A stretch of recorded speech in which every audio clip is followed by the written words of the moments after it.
Welcome to the Church of Love, a podcast hosted by myself, Jyoti, along with co-hosts Swamini Shraddhananda Saraswati and Reverend Rachel Schwab. The show is produced by Freedom Media LLC.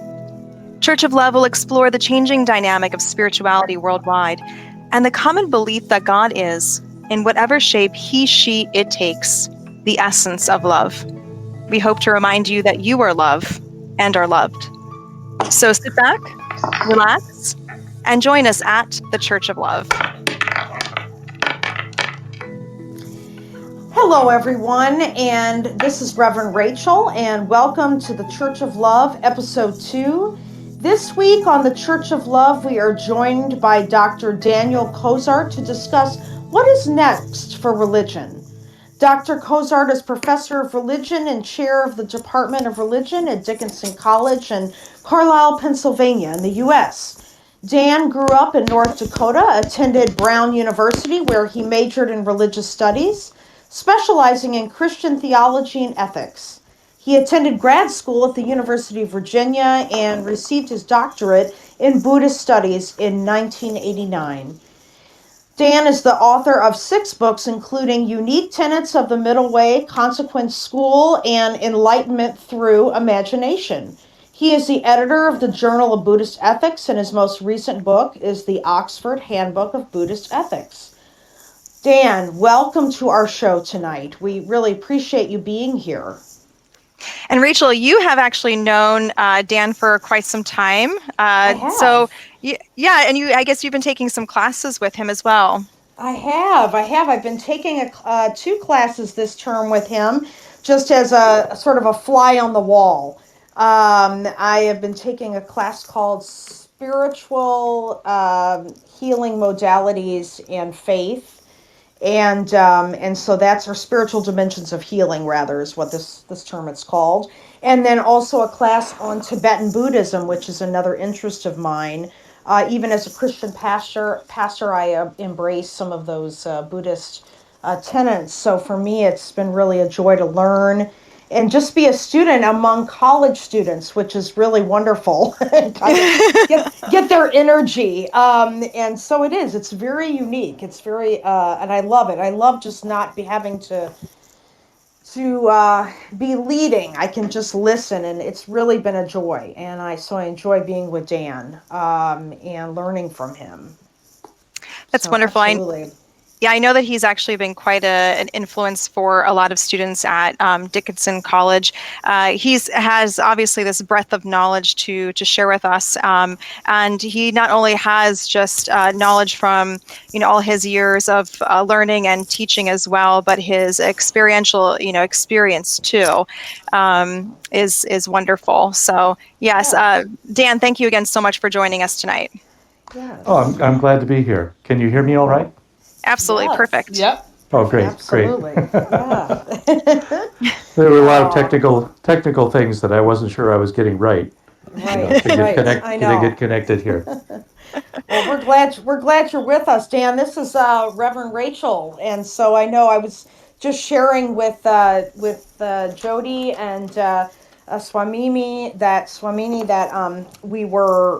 I'm taking 2 classes with you actually. So. Yes, and yes, Rachel, and I hope you've been keeping up with the reading. I know, I'm trying. Might be a pop quiz here. I know. I had to take off Good Friday from class, so I hope you'll forgive me. So you won't lower my grade too much. So. How can I not forgive you for that? I know. Well, Dan, we're just so grateful you're here, and this podcast it's been such a wonderful joy. The 3 of us getting a chance to talk about this topic that we have for you today, which is what is next for religion. And so we just love to be, again, flies on the wall, as I say, and just kind of hear different perspectives on this topic. And I guess the first question I want to ask actually of you is, and even before some of the other questions we have for you today, is what for you is the difference between, or if there is a difference, between religion and spirituality? Oh, well, that's an interesting question. I usually say that they're, for me, they're synonymous. Yes. To me, it's not possible to talk about religion, which is devoid of spirituality. Otherwise it's just a pseudo religion. What people usually mean is that they think that organized religion is a kind of shell that and people use it to be conventional. They're not really in the spirit of the religion, but by going through the motions, they get respect from other people, and so on and so forth. To me, that's not religion at all, and so I tend to think of them as being synonymous. The definition of religion that I usually use in class, because it's relatively short but provocative, is religion is human seeking after and response to what is experienced as holy. So, the word holy is, of course, the term that has to be explained. But you want to have a definition of religion that would cover, say, something like Buddhism, which doesn't acknowledge a creator God, and where people are doing worship to gods. But, would also fit with other purposes. What I like about this particular definition is that it recognizes, well, it's two things. One is that it says religion is something where people are responding to what they have experienced as holy. And of course, it doesn't say that what they experienced actually is holy, but that's the way they experienced it. And so we can look at religion and we can see that a lot of it is this response. I mean, the worship services, prayer, the meditation, the writing and so forth like that. But then the first part of the definition says human seeking after, and I really like that because it says that you're religious if you are seeking after the answers, in a sincere way, right? Right. And now I happen to belong to a Unitarian Universalist congregation, as well as identifying as a Buddhist. Yes. And I've always thought of the Unitarian congregation as a moral community of spiritual seekers. People who don't have an established doctrine, let's say. Right. So they don't fit into certain religious categories, but they are religious and they are pursuing, the ultimate. And, they should be counted also amongst the people who are doing religion. Right. Absolutely. And Dan, I'd like to follow up. This is Swamini, by the way. It's so nice to meet you. Hi, nice to meet you too. Thank you so much for coming onto the show today. Sure. It's such a gift to be able to speak with you. You have such a wonderful, in-depth knowledge. I'm curious what your take is on the idea that this word spirituality is actually a bit of a it's a loaded term right now. Where if you speak to somebody who has been part of this kind of mass exodus from organized religion, they'll say they're spiritual, not religious, and that religion and spirituality are absolutely separate from one another. Yes. Yeah. And so I'm wondering, what do you think that that's simply kind of a defense mechanism? Do you think that that there's validity in that claim at all? Do you think it's just personal opinion? Well, I understand where people are coming from. They've had some kind of bad experience, perhaps, with organized religion, and they want to distance themselves from that. Or else they don't want to be the kind of people that they see, going to regular church services. So they want to disidentify from all of that. But at the same time, they want to say that they recognize that there is a greater power, let's say, in the universe. And,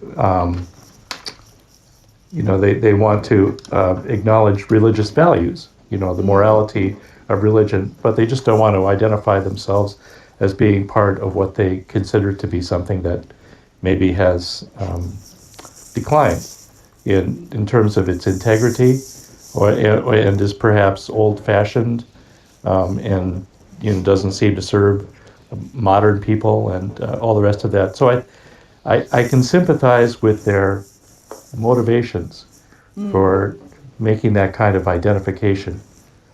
And I think it's a kind of healthy thing in a way that people are active in their pursuit of what's real, instead of just, I don't know, instead of just settling for the answers that already have been given. Now, I might tell them that if you would only give it a chance, you would probably find out that a lot of the people in this, say, this congregation here, that you are making these assumptions about, are actually people who have a lot of questions themselves. They also are people who may, in fact, tolerate a wide range of answers about things spiritual, and they're not as locked in to the doctrine as you think. That's generally been my experience with people of faith, in a number of different religious traditions. I agree, you know, absolutely. yeah, that there's, and that they're not really giving that a chance. But I can understand why they would shy away Yeah. from darkening the door of, say, UCC or UUCV or any of the other acronyms we have around here. Sure. Yeah, I Yeah. think there's a lot of, I think that it has a lot to do with an individual's ability to acknowledge the diversity that exists. We were talking last week a little bit about this idea that as people are moving away from the organized religion, they're throwing the baby out with the bathwater. They're throwing out much of the teachings, actually, and they're looking for something else to hold on to. So it is a crisis. I think that in many ways it is a crisis, or it's a crisis in the making if we're not mindful, because where will, I don't think that people are not capable of pointing themselves in a virtuous direction, but I think it's hard in this world without having some kind of support in place. I think, well, what people don't really appreciate is the virtual impossibility of being your own religion. Just like having your own single religion. Clifford Geertz was an anthropologist who once said, "It's not that people go to church because they believe because they go to church." Right. It's not like you come up with beliefs on your own, and then you find other people who happen to share those beliefs, and then you can build a community. I mean, that's not really the way it works. It would be very difficult for it to happen that way. Well, it's not that it never happens, that people come up with novel ideas and convince other peoples to go along with them. I mean, that's what new religions are about. Although often the ideas are just a little bit different, not a lot different, than the mainstream religion. But we have to have a community. I don't really think that anyone is able to sustain a kind of belief system and a practice that comes out of that in any serious kind of way without having other people to join with them. Agreed. Dan, I find... Go ahead. Sorry. Yeah, Dan, I find it very interesting, I guess, especially what you were just talking about is, a generational perspective. And so I can say in my family, I had someone who was of the boomer generation. And I remember when I was in my early 20s, them telling me, because I remember saying, don't they want to, ever challenge or think about something outside of church? And they said, no, I want to wake up in the morning. I want my wife to tell me what to wear. I want to go to work. I want my boss to tell me what to do. And I want to go to church on Sunday and have the priest tell me what to believe. And then I put that in context then, with my daughter who, she just turned 23. And so she, is saying, like she doesn't want anyone to tell her what to do.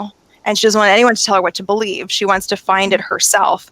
And I Yeah. find that, this generational movement of self-exploration, though, the community, however, exactly what you're saying is what's a missing component. And so they're trying to find it virtually through social media and not finding it there, not feeling connected and whole. And so then it's interesting watching then people create, whether it's sweat lodges or yoga classes, getting more into like let's Om together, and so pulling a little bit of yoga philosophy and adding it to some of the exercise, what I mean, in our own little Americanized way of yoga. But they're trying to find still the community outside of church in these pockets, right? But is to feel that connection. So I'm not sure if you've seen with your students or have done any research on the generational differences when it comes to like religion versus spirituality, or how they're going to church or not.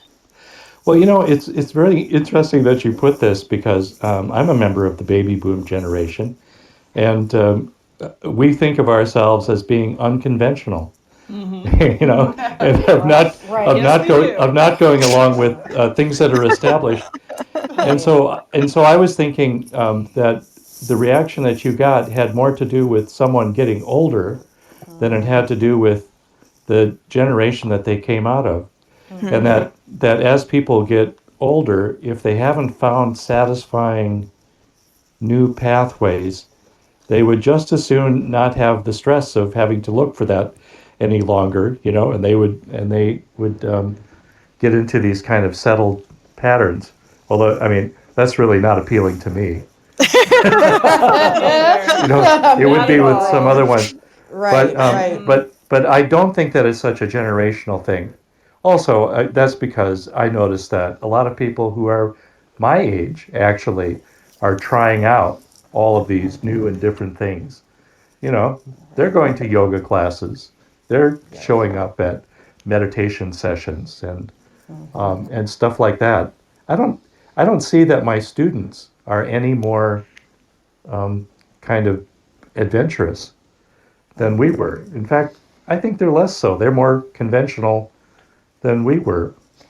Dan, You know, that's really interesting because I was just thinking about, especially since I've been in your classes and being sort of just observing, being the observer and listening to the students, and I love listening to their questions. And I think about, when I was a student, I connected with a church community that was like my own back home so that I could feel connected to a community.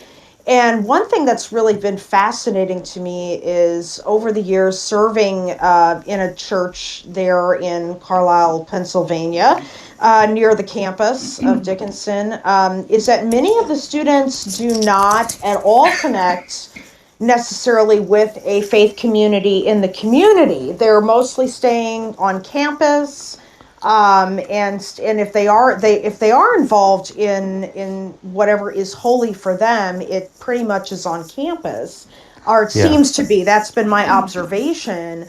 But I am curious, as in all your years of teaching, how that sense of the holy has evolved or changed, and if you see perhaps what the next evolution of this is going to be for the future of our institutions and spirituality. Well, we've been finding, I've been teaching at Dickinson now for 31 years, 32 maybe. Anyway, a long time. And, we've noticed that more and more students come in having no religious background.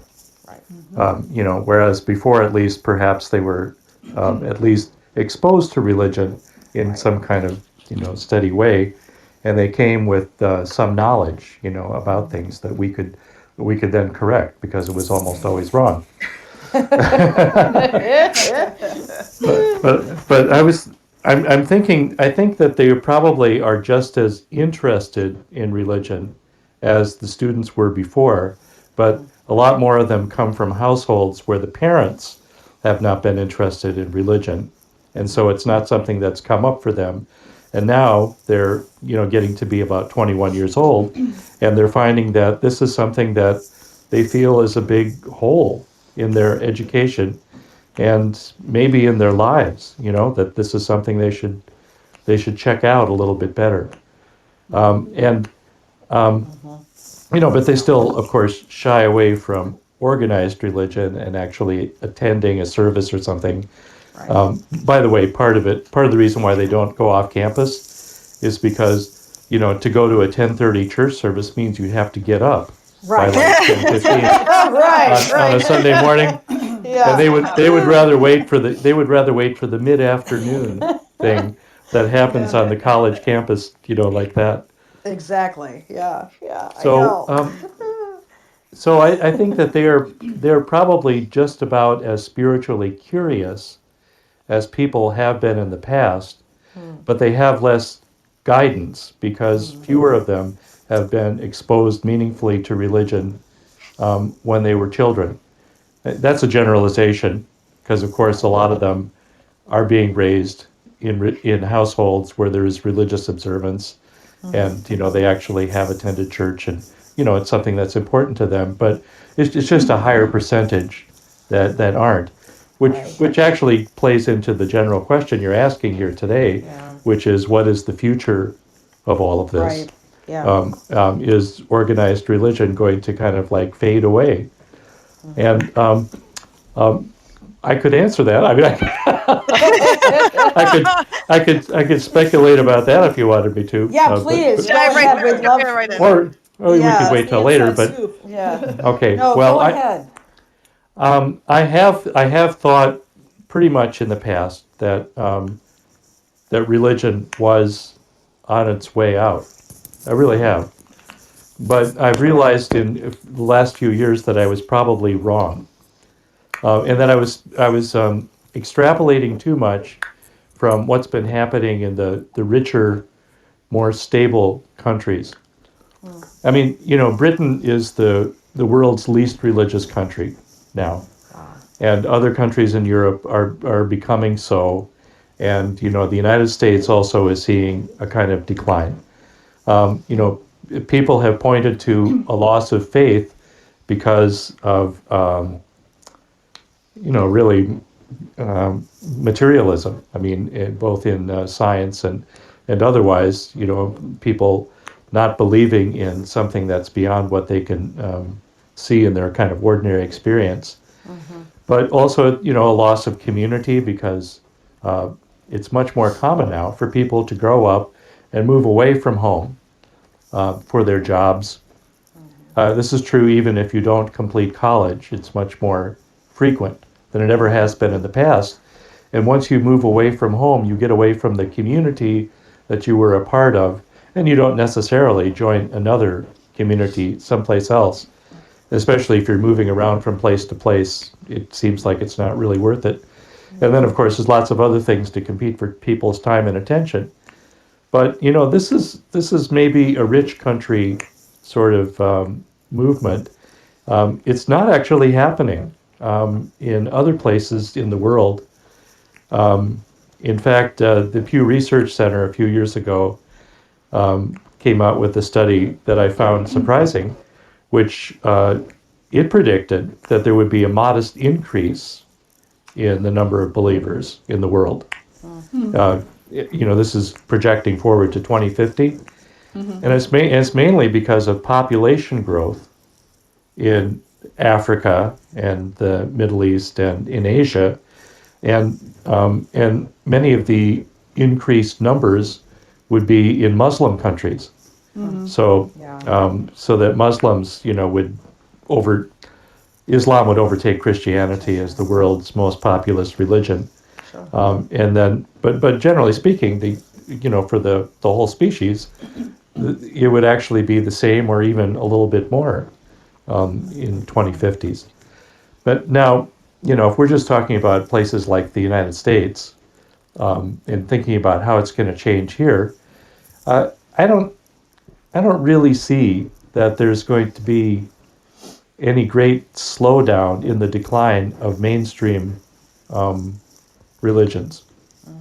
I think there's going to be growth in new types of religions in the United States, and because we're still we're still quite a spiritual country in the sense of people thinking that this is something that is important to think about and to try out. So I'm thinking that within Christianity, there will be new forms that are going to pop up. I think even within, like, say, Islam or Hinduism, which are very traditional outside of the United States, that there's going to be new forms emerging. And some of these forms will be syncretic, they'll combine with other forms. So, a kind of Christian Buddhism or Buddhist Christianity or something like that. Or Christian yoga. Or Christian yoga. Yes, that's right. Right. So I think that those things will emerge, but exactly how they're going to emerge, what direction they're going to go, is a little hard for me to say. And part of it, like the medium that we're having this conversation through right now, the internet, is really kind of a game changer. It makes it possible for people to belong to cyber communities that don't have any Right. particular locality. And that may become something that's quite important to them. So I've seen, for instance, in the little Buddhist world, I mean, that there are lots of people who follow Tara Brach, for instance, who is a teacher in Washington, D.C. And they're following her on the internet. They're watching her teach, and they're even with her in workshops and stuff that she's giving, even though they're not there, in person.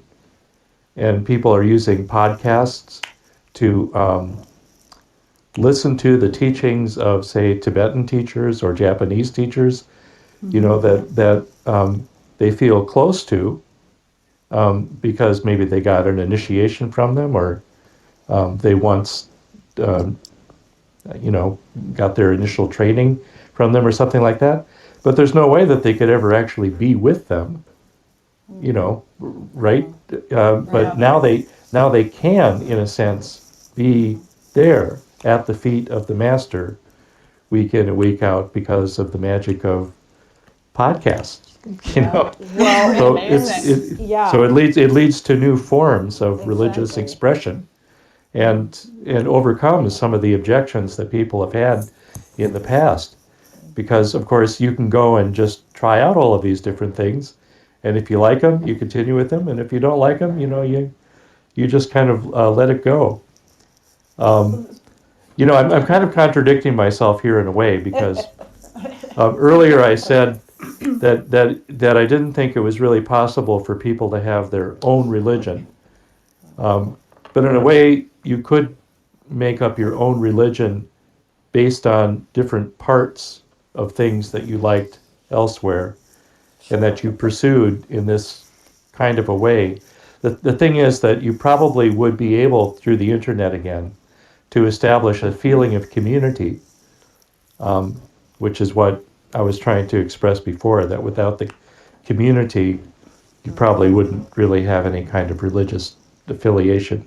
Well, and Dan, it's fascinating because one of the things, of course, we started this podcast right in the heat of the COVID-19 lockdown here, Yeah. and talk about what you're just talking about is creating community.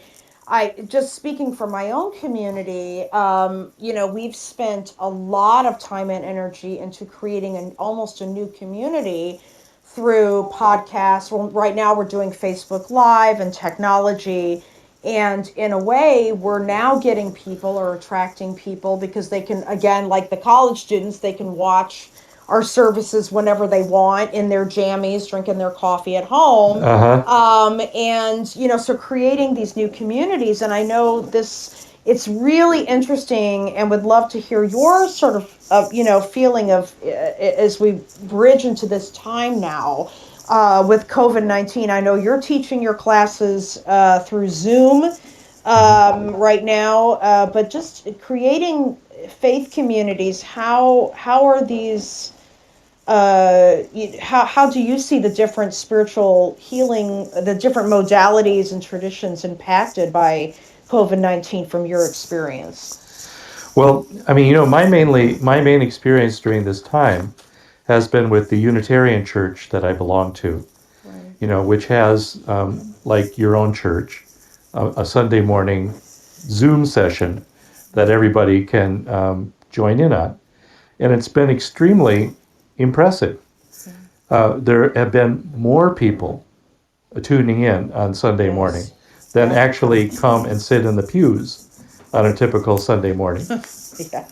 Yeah. And when you get onto Zoom, and you can choose either the gallery view or the speaker view.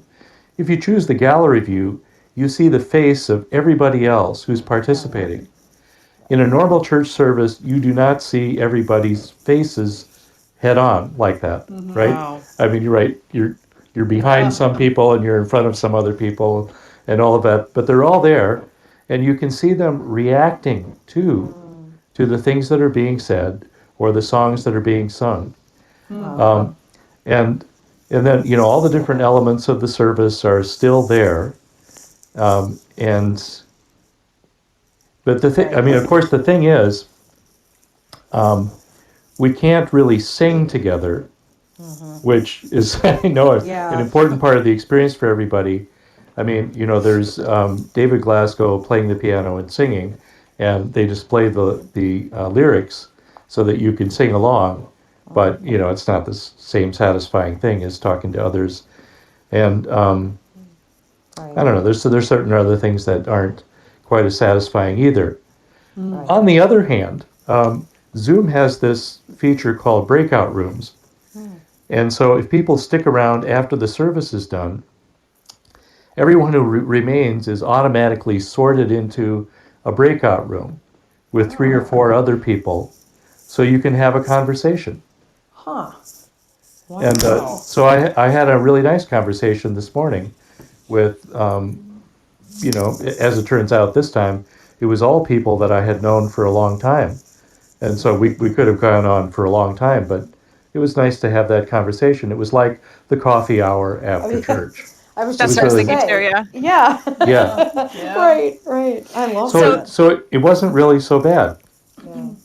So Dan, the one thing I'm curious to know though also is so not talking about necessarily my experience from traditional churches and synagogues and mosques, but just in terms of businesses who would offer classes and workshops. No one wanted to stream them online because they thought that if they stream them online, people are going to sit home and watch it as opposed to coming in, and they really wanted people to come in and to have that community. So when we finally are through this period of isolation, and religious institutions are opening their doors. I know that different states and countries are at different rates, but do you suspect that a lot of institutions will just completely drop the online community, or do you think that's now going to start to integrate into now kind of like a permanent aspect, so that people who come in can come in and have an in-person community, and people at home who are unable to come in for one reason or another will still be able to access